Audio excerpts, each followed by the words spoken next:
Well, I mentioned in my last video that a lot of people where I live don't know what junk journaling is, and I'm finding that to be true. Hi, I'm Scribbles. Welcome to my channel. Um, when I tell my friends what I'm doing, they say, "What's junk journaling?"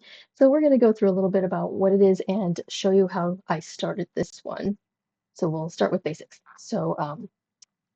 I did my flip through on my last video.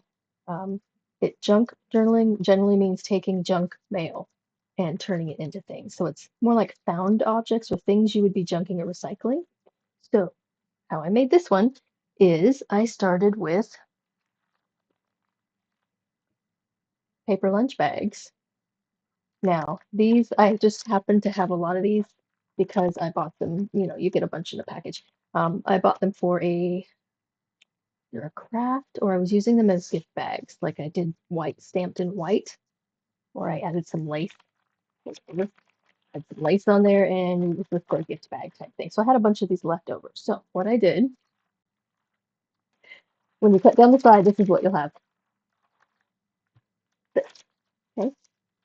So all I've done is cut down one side to open it up. And then cut around this, and then this is what you are left with. And then I cut this off and I saved this to use as a pocket later on. So there's step two. This is what you end up with. There's step three. Then I chose to fold this in half this way.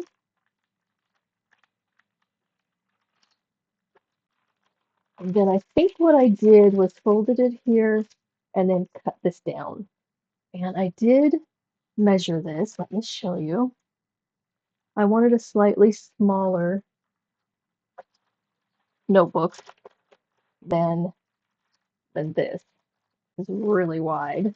Too tall, too wide. Um, One second. I misplaced my ruler. I was going to show you. I think it's under all the paper. Yep, here it is. Okay. That this ended up being almost 5 inches wide by almost 6 inches tall, which is, for my European friends, between an A5 and an A6. So an A6 would be just over 4 inches wide, and this is like 4 3/4.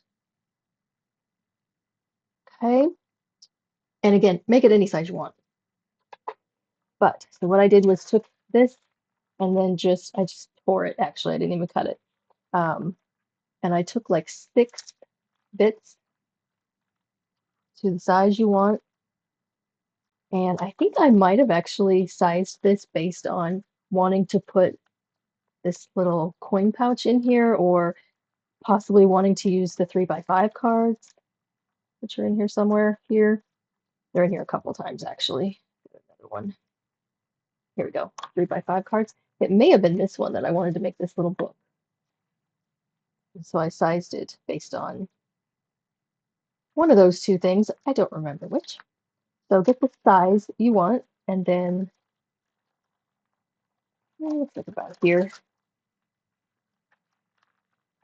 And I've seen people use a ruler if you want to get like that. Doesn't have to be that nice. You can tear it. I don't mind mine being rough edged. Then I just got like 6 of these put together. So we'll do that one more time. We just open it all the way up, cut the bottom off, fold it down,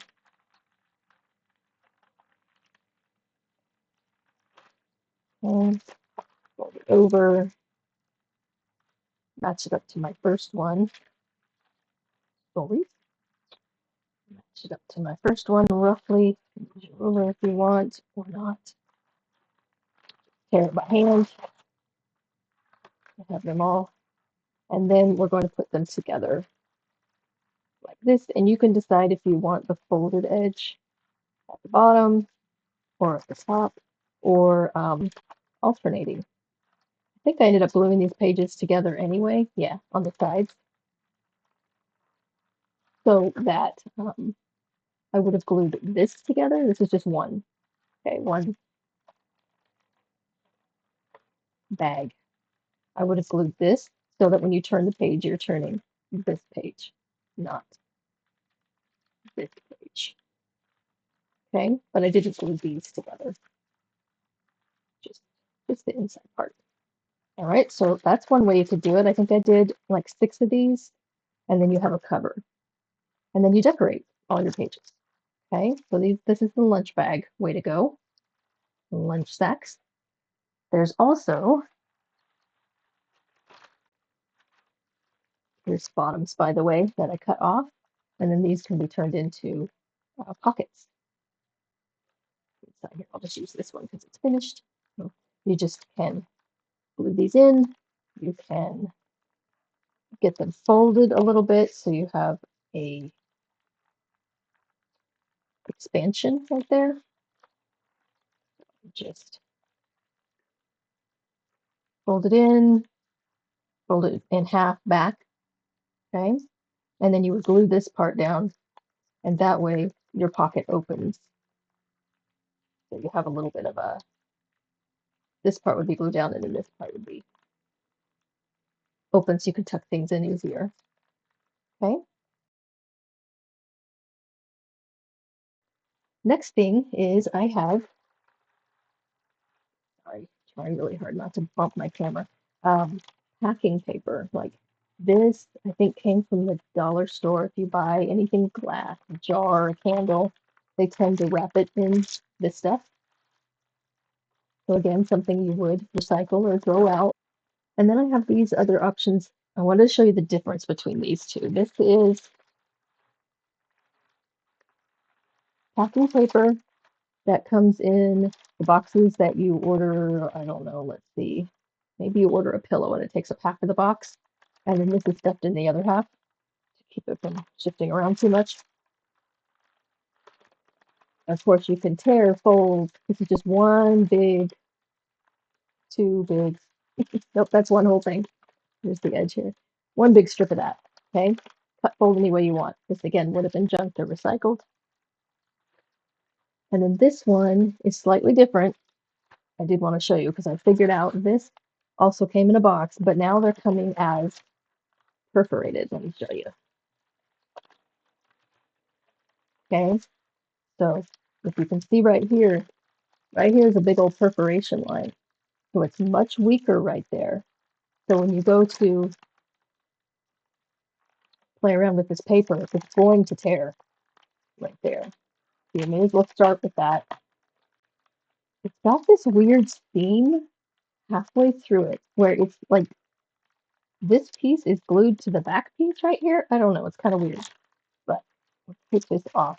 It doesn't matter because the whole thing is perforated. So if you turn it this way, you have 3 pages now. See what I'm saying?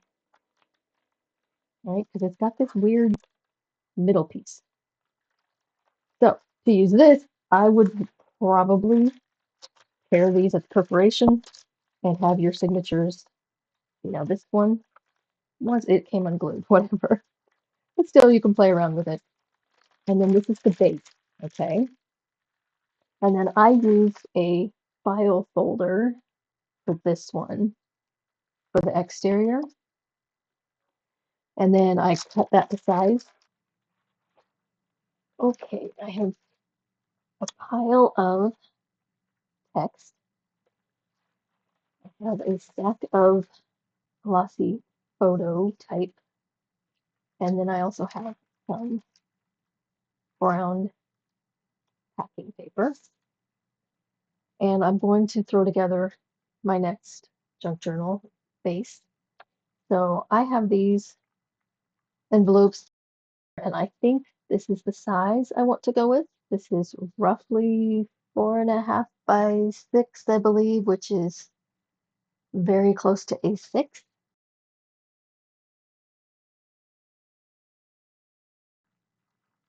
Okay, so gonna have to take some off the top there.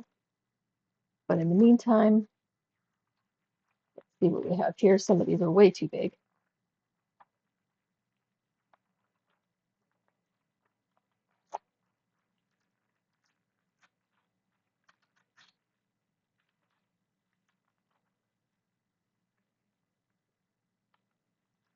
Not bad width-wise.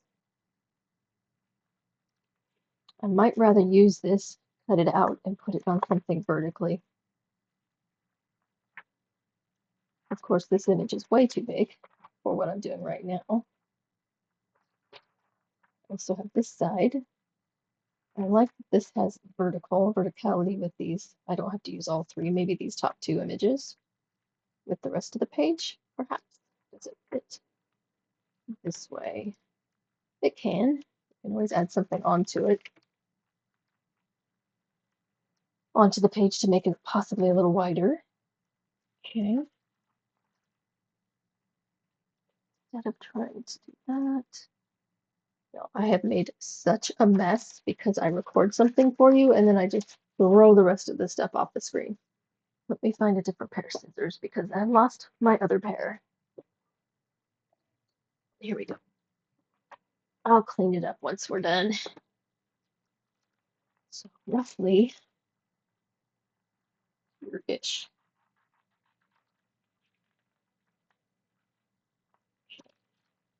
And I'm not going to worry about this because I can always glue something onto it when we get going with all the fun decorating parts. Okay. And then let's see about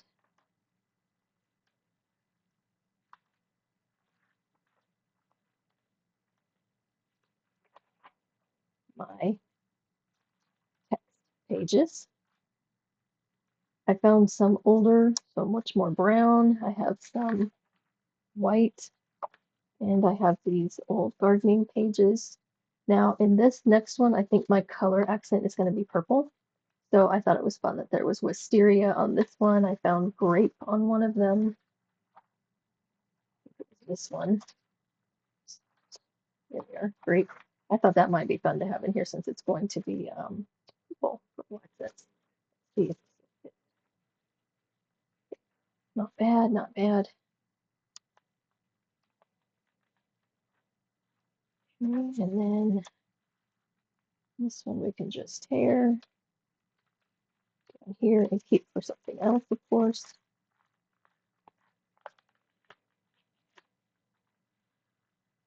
And so on. So I'm going to fit together a few more of these and I'll be back with you. Alrighty, I think this is what I've ended up with, settling on here.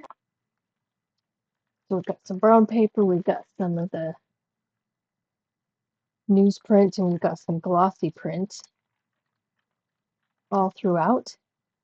Now, I haven't worked with the glossy pages and nice pictures like this before, so I decided in the center to add in another envelope, and then I already had this signature put together of about 3 pages. So I'm going to put that in the middle, and then we have the other end of the envelope here and all the way back here. And then I'll get this put together and we can work on it together in some other videos. I did decide to make more of a spine on this one rather than just fold it in half. I gave it just a little bit of a flat spine so things will lay flatter. I think I'm going to sew this one.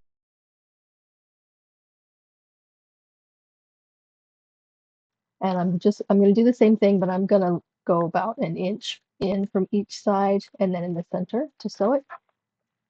I hope you enjoyed it. Let me know if you have any thoughts. I'm going to, like I said, get this one sewn. This will be my cover, and then this will probably get covered with fabric or what have you. It'll get decorated somehow, and we'll do that together. Thanks for watching. Remember, start simple, but simply start.